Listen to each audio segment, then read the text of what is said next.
We're all part of this club that no one wants to be part of. Maternity services in England are failing.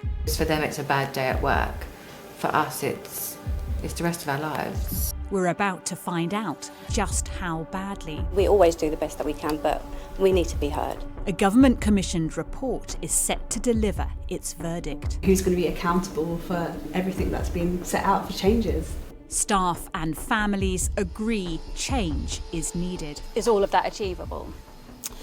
Is it all achievable? I think it is, yes. I think it is with the right will. Yeah, I think it is. And money. And money, yes.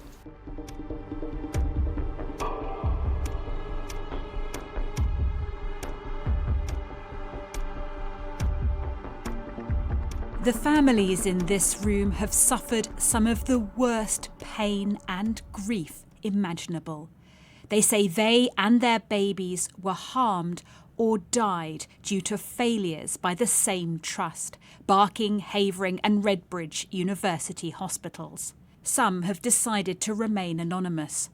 We met them ahead of a report that could have huge ramifications for maternity care in this country. If it's happened to so many people, what accountability is there? Okay, so they say, oh, okay, yeah, there have been mistakes. Okay, so what then? What are you doing about that? There are very few ramifications for trusts that are failing families, and until the government steps in and puts something tangible in place, nothing's going to change. What's going so wrong that you're all sat here right now together? I think, we're all here today for our children, but mainly as well because we want there to be change. We don't want there to be other families that are going to be sitting on this seat in a year's time because they've had the same experience. And is this investigation going to do that? I don't have much faith in that at the moment, to be honest. The trust is one of 12 that's been investigated by Baroness Amos. Her independent report commissioned to bring improvements in safety, culture and care. How much faith do you have in this being a moment where things will start to improve? It just depends on how much faith you have in the government that they're actually going to deliver on what they set out, what those actions are. And how do you feel about that? Like they say they're going to do a lot of things and half of the things never materialise, do they? You can do a report if you don't follow it up. How do they fund the changes?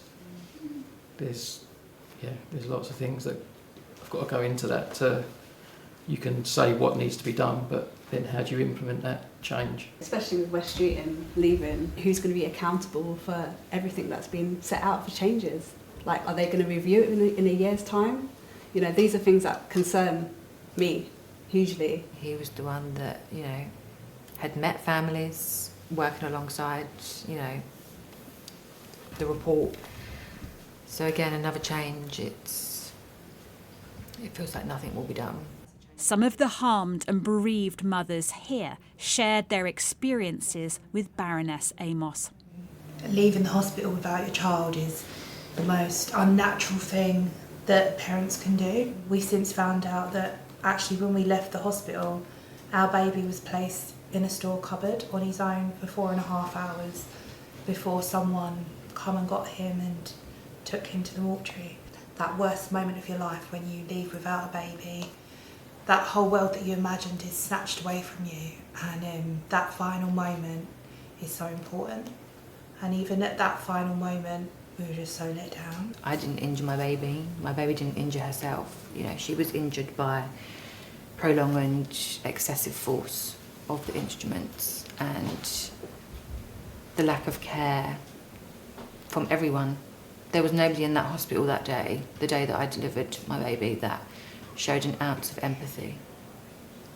Nobody listened like, everyone else is saying. Nobody listens to anyone. It's always there at the back of your mind. Like there'll just be little things that will kind of trigger you, and you just think they should be here with us. What happened should never have happened. I never heard her cry. And around 7 minutes after she was born, she was taken away from me, finally. And eventually I heard, oh, there's no heartbeat. It turned out that I had severe placental insufficiency, which meant that my placenta was extremely small, especially since I got to 40 weeks, and it wasn't sustaining.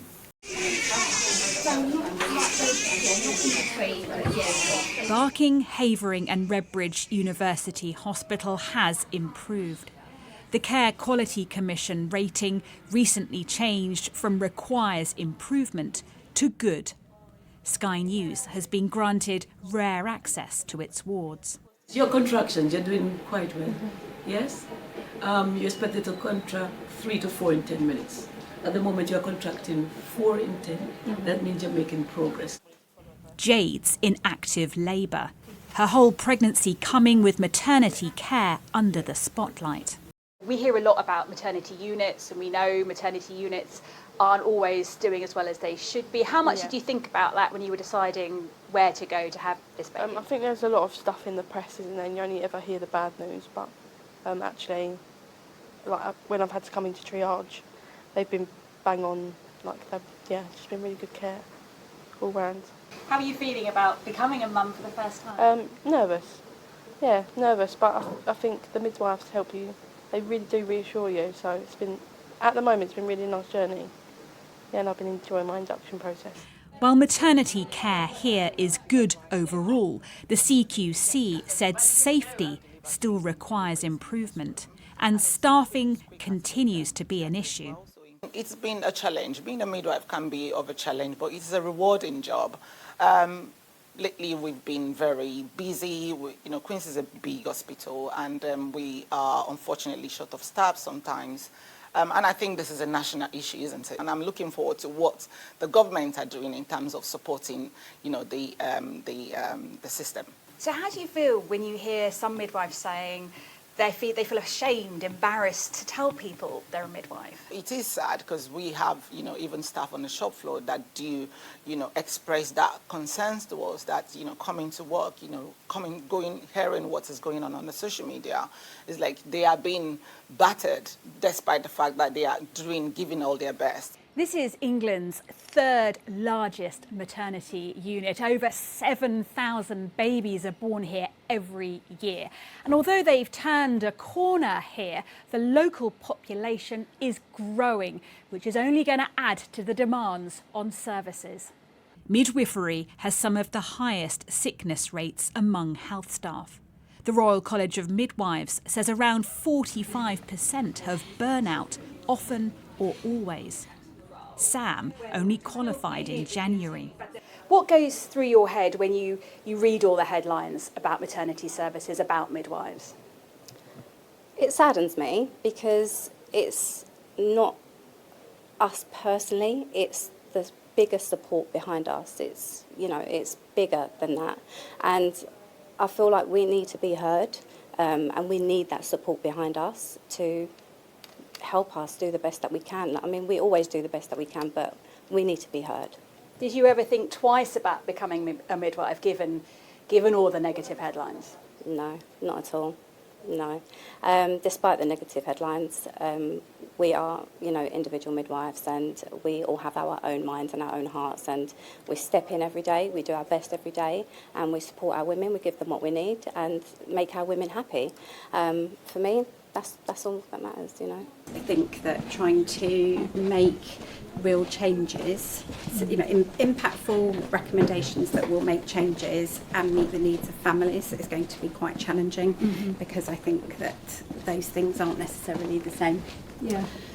So I do think she's got a very difficult job on her hands. Catherine Tomsett leads the hospital's maternity services. She's also a consultant obstetrician and gynaecologist. This is a safe place to give birth.